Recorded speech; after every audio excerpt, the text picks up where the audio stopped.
How to log in Brainly account?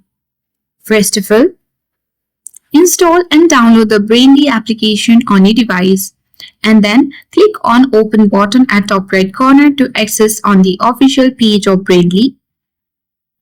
And once you select the region or country, you will land on the official page or home screen of Brainly.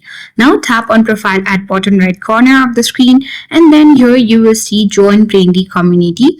You can easily tap on it. Then you will get access to this login section where you have to enter your username or email, or you can also log in with the help of the Google or Facebook if your Google and Facebook account is connected with Brainly. So enter your username. Now enter the password.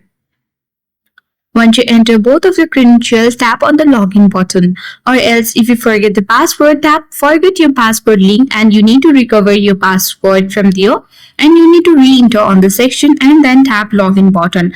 Then you will easily log into your Brainly account, and then you can use and ask different kinds of questions related to your homeworks on Brainly. So that's all for today.